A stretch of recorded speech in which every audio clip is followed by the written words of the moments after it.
Welcome to the world of science fiction stories, and don't forget to share and subscribe the channel. The sky burned crimson above Helios Prime, orbital bombardment slashing through atmosphere like divine punishment. Commander Torren Voss ducked behind the twisted hull of a downed transport, wiping grime and sweat from his eyes as he scanned the ruined cityscape. 23 days since the Dominion forces had begun their assault. 23 days of retreat, of watching good soldiers die following his orders. Torren's hand drifted to the hilt at his side, smooth, worn metal that had belonged to his grandfather, and his grandfather's father before that. Unlike standard-issue plasma cutters, this blade was ancient, its edge impossibly sharp, maintained through generations of warfare. In Torren's hands, it had never tasted defeat. Status report, he barked into his comm, voice rough from breathing too much smoke and dust. Medical outpost is taking heavy fire, sir, came the strained response. Wounded count unknown. Communications are failing across sectors 3 through 7. Torren peered over his cover, enhanced visor scanning the distance. The medical facility, once a school building, now resembled a wounded animal, smoke billowing from its eastern wing. Permission to extract survivors, sir. Static answered before his commander's weary voice broke through. Granted. But make it quick. Evac shuttles launch in 30 minutes, with or without stragglers. Torren moved like shadow through the rubble, years of frontline combat having honed his reflexes to near precognitive levels. 3 enemy scouts fell before they registered his presence, their dark blood seeping into the already scorched earth. Inside the medical outpost, chaos reigned. Bodies, some still, some writhing, covered the floor. Medical droids buzzed ineffectually, their programming overwhelmed by the sheer volume of casualties. Anyone alive? Torren called out, scanning for movement among the staff. As he shifted a fallen beam, a soft sound caught his attention, not a groan of pain but something almost deliberate. Torren followed it to a collapsed section of wall, beneath which a slender arm protruded, skin the color of deep jade. With renewed urgency, he cleared the rubble, revealing a female figure unlike any species he'd encountered in the United Systems. Her skin was emerald with subtle patterns that seemed to shift beneath the surface. Her eyes, when they fluttered open, were amber pools that reflected the emergency lights overhead. "Can you hear me?" Torren asked, checking for obvious injuries. She nodded once, an economical movement, no wasted energy. "Your name?" The woman hesitated, then reached into a pocket, producing a small identification disc. "Nira," she whispered, her voice like wine through crystal chimes. Torren's calm crackled. "Commander, 10 minutes to evac."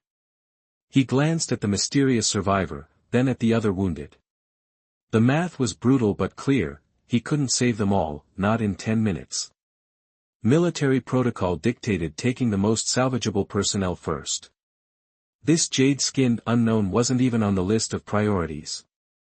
Yet something in those amber eyes held him, a recognition he couldn't name. For 7 years, he'd followed orders without question, every mission, every extraction, every retreat. Always by the book.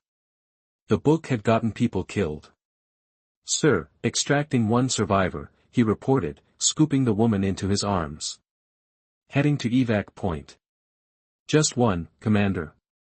His superior's voice carried surprise and perhaps disappointment. "The rest are beyond help, sir," Torren lied, unable to explain his choice even to himself. He carried Nira through corridors of flame and smoke, out into the dying city. Orbital strikes continued transforming the landscape into something alien and hostile. Buildings that had stood for centuries melted like wax under a flame. Nira said nothing as he ran, her slight form barely a burden to his combat-enhanced frame. Only when a particularly close explosion sent them tumbling into a drainage ditch did she speak. "The rain of fire," she murmured, looking skyward with something like recognition. "It begins with the rain of fire." Torren had no time to parse her cryptic words. The evac point was still half a kilometer away, and the bombardment was intensifying. "We need shelter," he decided, scanning for options. The evac ships won't wait. Northeast, Neera said, pointing toward a district that had been among the first hit. The research complex. Sublevel intact. Torin hesitated. How would she know that? But with no better options and time running out, he adjusted course, carrying her through the labyrinth of destruction. True to her word, the research complex, while devastated above ground, revealed a sealed door leading to subterranean levels. Torin had to use his sword to pry it open, the ancient blade somehow cutting through security locks that should have resisted anything short of military explosives. Inside, emergency lights cast a pale blue glow over abandoned laboratory stations. Torin set Neera down on a medical cot, watching as she immediately assessed their surroundings with practiced eyes. Not a civilian then, he stated rather than asked, retrieving a medkit from a wall station.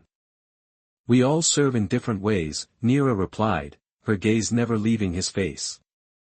As Torin dressed a wound on her arm, she nodded toward his sword. That blade, may I see it? The request was unusual. His sword wasn't a curiosity, not something he displayed or shared. It was an extension of himself. Yet he found himself unsheathing it, the metal catching the emergency lights in ways that made it seem alive. Neera studied it, her eyes reflecting the blade's gleam. This weapon doesn't belong to you, she said quietly. Torin stiffened.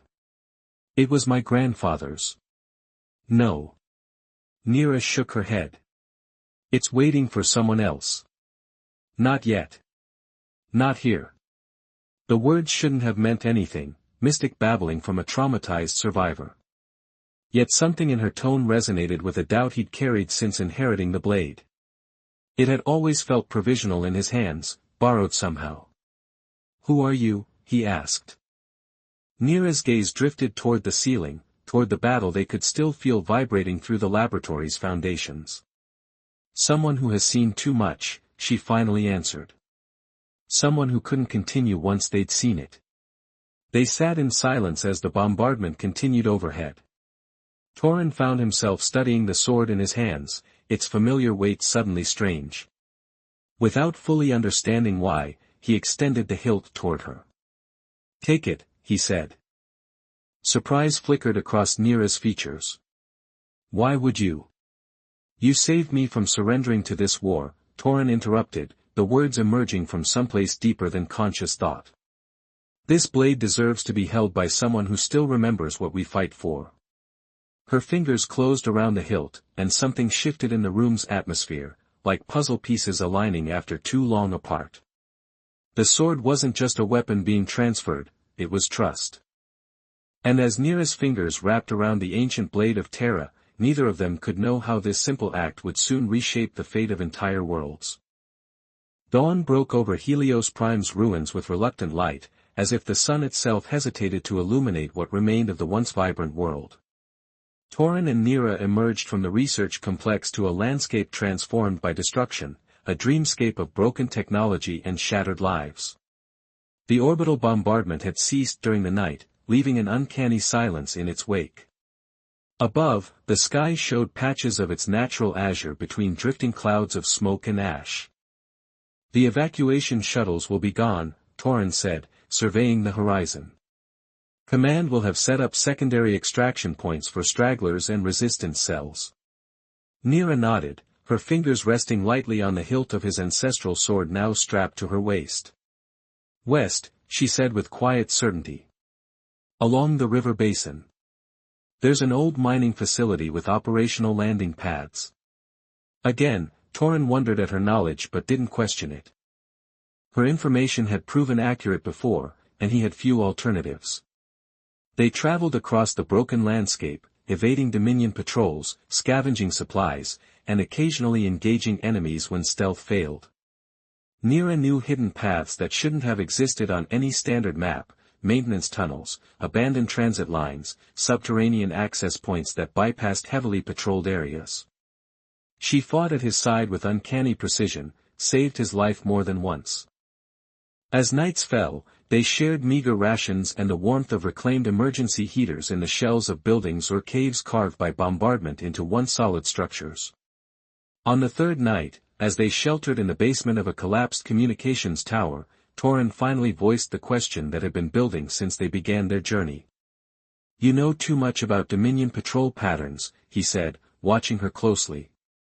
"Too much about hidden routes and abandoned facilities." Neera paused, her hand reflexively touching the sword at her side. "Would you believe me if I said I studied maps extensively?" "No." The ghost of a smile touched her lips. "Then perhaps we should focus on survival rather than my past."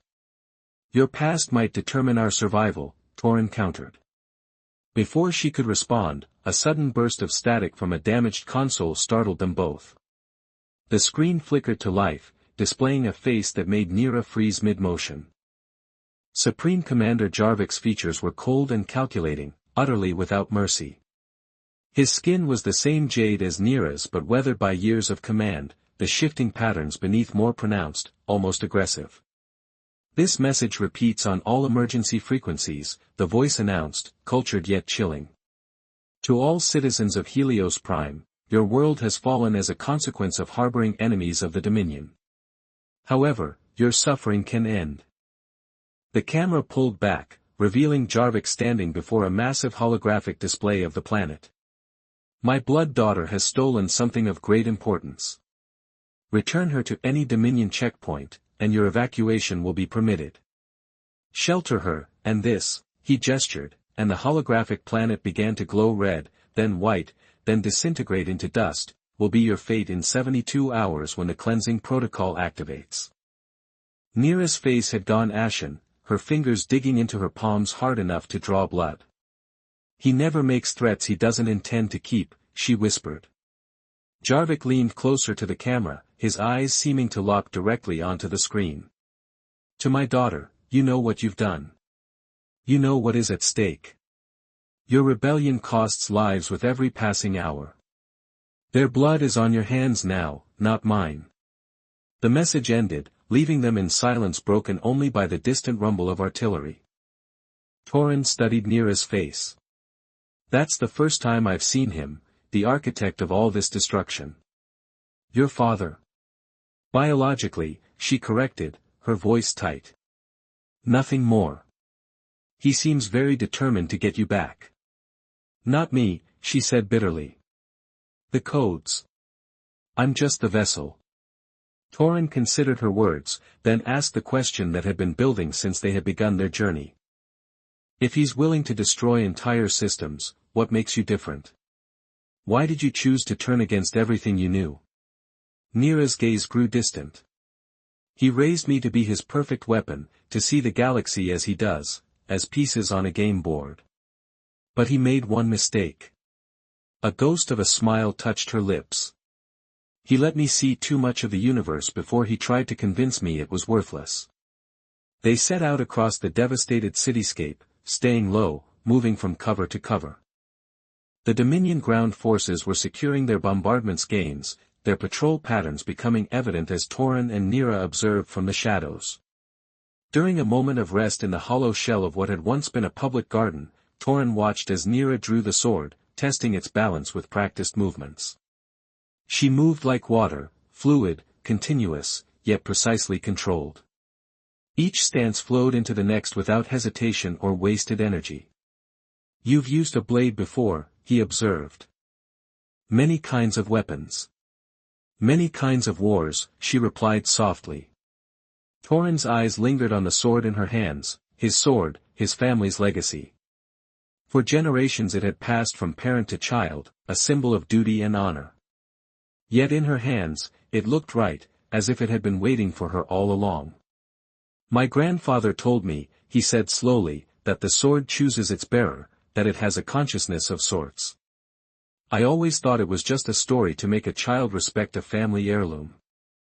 His gaze grew distant, pained. "He believed it too much. When I was 12, we were stationed on the garrison moon of Tarvos.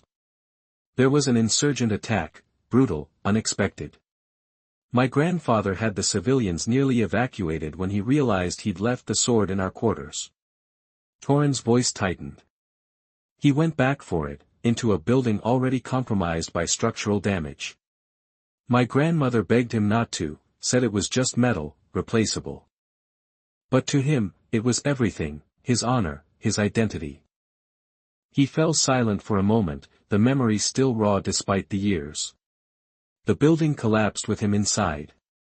They recovered his body 3 days later, the sword still clutched in his hand, unscratched while he was broken. Torin looked up at Nira, his eyes haunted. I've carried it since then, carried his expectations, his legacy. Every battle, every victory, they weren't mine. They were his, continuing through me.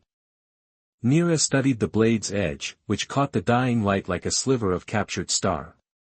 All great weapons carry something of their makers and wielders. Memory, perhaps. Or purpose. She looked up at him. Do you regret giving it to me? The question hit closer to his core than he expected. Did he? The sword had been his identity, his connection to his heritage. Without it, who was he? Just another soldier in a losing war? No, he said finally, surprising himself with the certainty in his voice. Giving it to you was the first decision I made that felt truly mine, not what my grandfather would have done, or what duty demanded. Just what felt right. More than you know, she replied. My people have a belief that some objects in the universe are nexus points, places where destinies intersect. Perhaps this blade is one such point. As if to test her theory, Nira extended the hilt toward him. Take it back if you wish. My offer is sincere. Torin stared at the weapon, his hand halfway reaching for it before stopping. No, he said finally. Not yet. I think it has something to show us both. When an enemy patrol stumbled upon their position the next day, Torin reached for a weapon that was no longer there and found himself watching instead as Nira moved through 4 soldiers like a dancer through reluctant partners. The sword in her hands wasn't just a weapon, it was revelation. Where Torin had wielded it with practiced skill, she handled it as if it were an extension of her thoughts. The blade sang through the air, finding gaps in armor, severing critical systems in enemy exoskeletons, drawing minimal blood while rendering maximal damage. In seconds, 4 bodies lay at her feet. Not one had managed to trigger an alarm. Torin stared, reassessing everything he thought he knew about his mysterious companion. You're not just from a military family, he said as they continued westward. You're special forces. Nira cleaned the blade methodically before resheathing it. Labels are convenient until they become cages, she replied. I've worn many, discarded more. That night, as rain washed the ash from Helios Prime's broken bones, Torin watched Nira standing at the entrance of their shelter, her profile outlined against the occasional flash of distant explosions. The ancestral sword of Terra hung at her side, somehow looking more at home there than it ever had on his own hip. He wondered what his grandfather would think of him now, a commander of the United Systems giving his most precious possession to a stranger who might well be the enemy. Yet as he watched her, vigilant and resolute despite the weight she clearly carried, Torin felt something he hadn't experienced since the war began, certainty. Whatever secrets Nira still kept, whatever revelation awaited them at the mining facility, he knew with bone-deep conviction that the sword belonged in her hands. The mining facility rose from the landscape like the skeletal remains of some great beast, all angles and protrusions, its industrial silhouette stark against the sky. Signs of recent activity were evident, fresh tire tracks in the mud, communications dishes angled toward the stars, the occasional glint of a sniper scope catching the sunlight. Your people are here, Nira observed from their vantage point in the hills overlooking the facility. Torin nodded, relief and apprehension mingling in his chest. The final evacuation convoy must be preparing for departure. They made their approach cautiously, avoiding open ground, using the rusted hulks of abandoned machinery as cover. When they were within half a kilometer, Torin activated his emergency beacon, 3 short pulses, 1 long, the universal distress signal for friendly forces. The response was immediate. A squad materialized from concealed positions, weapons trained on them with the unwavering precision of veteran soldiers. "Identify," barked the squad leader, her face hidden behind a tactical visor. "Commander Torin Voss, 42nd Tactical Division," Torin called back, hands visible. "Serial code Echo, 717, Delta, 94. The soldier's postures relaxed marginally as their systems verified his identity. Their weapons, however, remained trained on Nira. "And the green?" the leader demanded. "Civilian survivor," Torin answered smoothly. "Found her at a research outpost in Sector 7. The squad leader's visor tilted, indicating she was receiving information through her tactical network. Her posture stiffened. "Bring them in," she ordered her team. "General Darius wants to see them both immediately." They were escorted through 3 security checkpoints, each more heavily guarded than the last.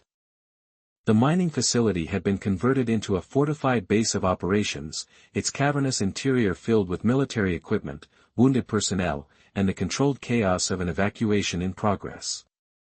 General Darius waited in what had once been an operations center, now serving as a makeshift command post. He was a hard man, tempered by too many last stands on too many worlds, his face a roadmap of scars and stress lines. A holographic display projected casualties from the Helios Prime campaign, numbers scrolling too fast to track, each representing a life lost under his command. When he looked up, the weight of those numbers seemed to press on his shoulders. Darius's eyes widened fractionally as they entered, not at Torin, but at Nira. Something dark flashed across his features, recognition, perhaps, or suspicion. "Leave us," he ordered the escort. When they hesitated, his voice hardened. "Now." As the room emptied, Darius circled them slowly, his attention fixed on Nira like a predator assessing potential prey. "Do you know what you've brought into my base, Commander Voss?" he asked, voice dangerously soft. Torin frowned. "Sir." Darius gestured, and a holographic display flickered to life between them. It showed a prisoner, a Dominion officer, his uniform bearing insignia of high rank. His face was bruised, one eye swollen shut, but he sat with the rigid posture of someone unbroken by interrogation. "Captured 6 hours ago," Darius explained, leading a specialized strike team. "Not to attack our position, but to search." His gaze locked onto Nira. "For her." The general tapped a control, and audio filled the room. "The Jade female must be found. The Supreme Commander's orders supersede all other objectives. She has stolen something of critical importance." The recording ended, leaving a heavy silence in its wake. "Want to explain," Darius said to Nira, "why the enemy's Supreme Commander has diverted resources from winning this war to hunting you personally?" Nira's expression remained unchanged, though Torin noticed her hand drift subtly toward the sword at her side. "Because I am his daughter," she said simply. The words hit Torin like physical blows. The enemy's Supreme Commander, the architect of Helios Prime's destruction, the strategist behind the deaths of millions, the man whose name had become synonymous with ruthless expansion. "And," Nira continued, her voice steady, "because I carry the activation codes for the cleansing protocol in my bloodstream." Darius inhaled sharply. "The planet killer." She nodded once. "Not just for Helios Prime. For every system within the frontier zone. My father plans to create a buffer of dead worlds, a quarantine zone no one would dare cross for generations." Torin stared at her, recognition finally crystallizing, the knowledge of hidden routes, the combat training, the strategic awareness. She wasn't just the enemy commander's daughter, she was a product of the highest levels of their military machine. And she had betrayed them all. "The codes are locked in synthetic platelets in my bloodstream," Nira said, addressing Torin now rather than Darius. "Encoded on a molecular level, accessible only through specific resonance frequencies. Without them, the protocol can't be initiated." "So you're what, a defector?" Torin asked, struggling to reconcile this revelation with the woman who had fought at his side, who had carried his ancestral blade with such natural grace. Nira's gaze dropped briefly, a flicker of pain crossing her features before she composed herself. "There's more," she admitted, her voice softer, more vulnerable than he'd ever heard it. "I didn't just take the codes to prevent genocide." She rolled up her sleeve, revealing a series of faint jade markings that spiraled from her wrist to her elbow, not tattoos but something beneath the skin, like circuitry or script. "I was part of the development team," she said, each word clearly difficult. "The cleansing protocol was my design." The revelation hit Torin like a physical blow. "You created the weapon that would destroy 3 systems." "I created a targeted electromagnetic pulse designed to disable military technology, not organic life," her voice hardened. "My father's scientists repurposed it without my knowledge. When I discovered what they'd done..." She shook her head, eyes haunted. "Billions of deaths would be my legacy, my responsibility." "Redemption," Darius said flatly. "You're here for redemption, not just to save lives." "Does my motivation matter if the outcome is the same?" she challenged. "It matters," Torin said quietly. "Because it makes you human." Nira's eyes widened slightly at his choice of words. "I'm not biologically." "But in every way that counts," he interrupted, gesturing to her arm. "You made a mistake, then you risked everything to correct it. That's more humanity than many humans display." General Darius's tactical mind was already racing ahead. "We need to get you on the evacuation transport. Our scientists can extract the codes, create a countermeasure." A distant explosion rocked the facility, sending dust cascading from overhead pipes. "Perimeter breach," crackled the emergency comms. "Multiple hostile forces, elite units." Darius snatched up his command link. "Status?" "They've hit all 3 entry points simultaneously, sir." They knew exactly where our defenses were weakest. Another explosion, closer this time. The lights flickered. Darius's expression hardened as he looked at Nira. "They followed you." "No," she said, a trace of urgent emotion finally breaking through her composed exterior. "I took every precaution." "They must have captured other personnel, extracted information." "It doesn't matter now," Torin interrupted, checking his weapons. "General, we need to get to the evacuation ships." Darius nodded grimly. "Final platform is prepping for launch.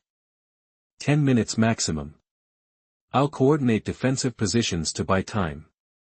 He fixed Nira with a hard stare. "Those codes better be worth the lives we're about to lose." As Darius reached the door, he paused, turning back to Torin with narrowed eyes. "Commander," his voice was low, meant only for Torin's ears, "when this is over, assuming we survive, there will be questions about your relationship with this asset. Fraternizing with the enemy is still treason, regardless of what information she's brought us." The threat hung in the air as Darius rushed out, barking orders into his calm. Torin turned to Nira, a storm of emotions battling within him. The unspoken question hung between them: had everything, their journey together, the shared confidences, the sword, been manipulated? A calculated play by someone trained in the highest levels of deception?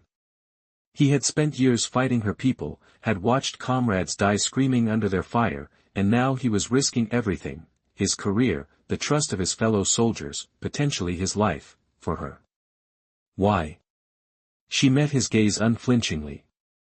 "I never lied to you about what matters," she said softly.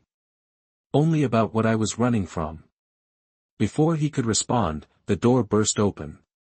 A junior officer, blood streaming from a gash on her forehead, stumbled in. "Commander Voss. General says to get to Platform 3 immediately. Enemy forces are converging on the command center, they know exactly what they're looking for." Torin grabbed Nira's arm, his decision made in that moment of crisis. Whatever the full truth, he wouldn't, abandon her now. They raced through corridors already filling with smoke, past defensive positions where soldiers fired desperately at advancing shadows. The mining facility's architecture worked against the defenders, Too many entry points, too few choke points where superior numbers could be neutralized. As they rounded the final corner, Torin pulled Nira into an alcove, shielding her with his body as a squad of Dominion soldiers passed. In the close quarters, he could see the fine trembling in her hands, the first real sign of fear she'd shown since he'd found her. "The sword," he whispered suddenly. "Why did you say it wasn't mine? What did you mean?" Her amber eyes met his, searching. "Every great weapon has a purpose," she murmured. "Yours was waiting for this moment, for the bridge between worlds. And now?" A sad smile touched her lips. "Now we see if the bridge holds." The final stand. Platform 3 was at the highest level of the facility, a massive loading dock repurposed for the evacuation fleet. As they emerged onto the open platform, wind whipping at their faces, Torin saw the last transport preparing for departure. Its engines were already cycling up, ramps still down but clearly moments from retracting. And between them and safety stood a semicircle of figures in sleek combat armor unlike any standard military issue. Each helmet was uniquely designed, each weapon customized. They moved with the coordinated precision of predators who had hunted together for years, an elite kill team sent for one purpose. Torin pushed Nira behind him, drawing his sidearm though he knew it would make little difference against such opponents. "Stay back," he ordered, calculating distances, angles, possibilities. There were none. But Nira stepped forward, her hand resting on the hilt of the sword, his family's sword that had never known defeat. "You gave me more than a weapon," she said, her voice carried to him on the wind. "You gave me a choice." She drew the blade, its edge catching fire from the setting sun. "Let me use it now." "Nira, go," she commanded, her posture shifting into a combat stance he'd never seen before. "Get to the ship, make sure the codes are delivered. If I surrender myself to them, they'll focus on me. It will buy you time." Torin stared at her in shock. "You can't, they'll take you back to him." "Perhaps that's the price," she said softly. "One life against entire worlds. It's mathematically sound." Behind them, the transport's engines reached critical pitch. The boarding ramp would close in moments. Suddenly, the platform beneath them shuddered. A secondary explosion, likely from the ongoing battle below, had damaged the structural supports. With a sickening lurch, the section where they stood began to collapse. Torin and Nira tumbled into darkness as the platform gave way, sliding down a twisted mass of metal and concrete. They landed hard in a semi-enclosed space 30 meters below, a maintenance tunnel now partially crushed by debris. The sounds of battle were muffled here, replaced by the groan of settling metal and the hiss of ruptured pipes. Torin moved first, his combat training taking over. "Are you hurt?" he asked, checking Nira for injuries in the dim emergency lighting. She shook her head, already assessing their surroundings. "The ship. We'll have to wait," he finished, gesturing upward where dust and small debris still rained down. "That passage is blocked. We need to find another way." Nira closed her eyes briefly, as if listening to something only she could hear. "This way," she said finally, pointing down the tunnel. "There's an auxiliary maintenance shaft that leads to the secondary landing pad." As they moved through the darkened passageways, Torin couldn't help but ask, "How do you always know these things? Even if you studied maps, this level of detail." "The sword," she replied without breaking stride. "It doesn't just cut matter. It cuts through layers of reality. Shows paths that would otherwise remain hidden." Torin frowned. "My family carried it for generations. It never showed them anything." "Because it wasn't time," Nira said simply. "Because they weren't carrying it to its purpose." Before he could question her further, she stopped, raising her hand for silence.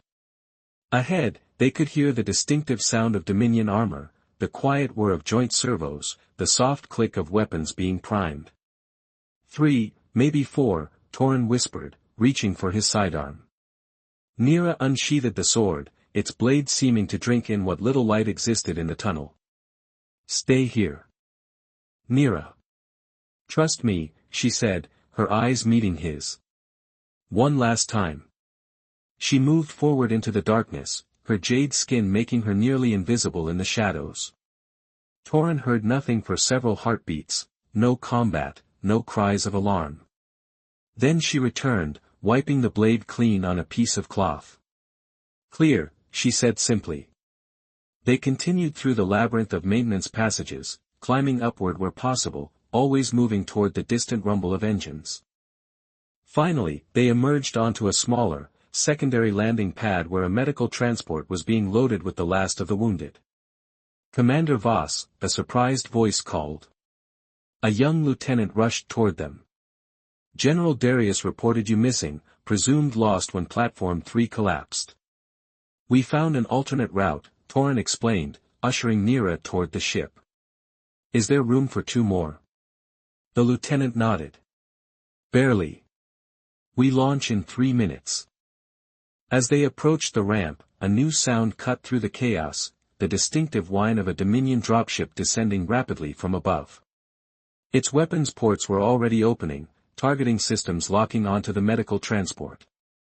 Everyone inside, now. Torin shouted, pushing the lieutenant toward safety. But there was no defense against a Dominion gunship, not with the platform's anti-aircraft batteries already destroyed. In seconds, the medical transport and everyone aboard would be incinerated. Nira stepped forward, the sword held before her in both hands. This is why, she said, her voice strangely calm.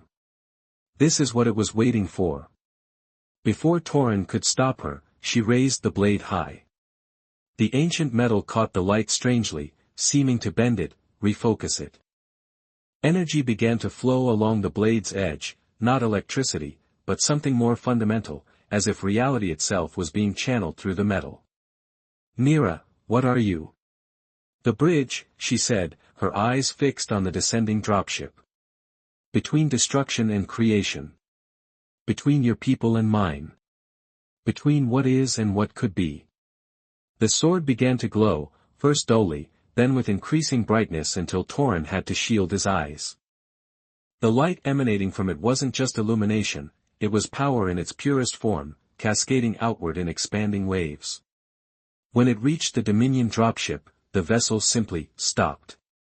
Not destroyed, not damaged, but suspended in mid-air, its weapons silent, its engines quiet. Then, with terrible gentleness, it settled onto the landing pad as if guided by an invisible hand. Its hatches opened, but no troops emerged. The ship lay dormant, pacified. Nira lowered the sword, her breathing labored, her skin pallid.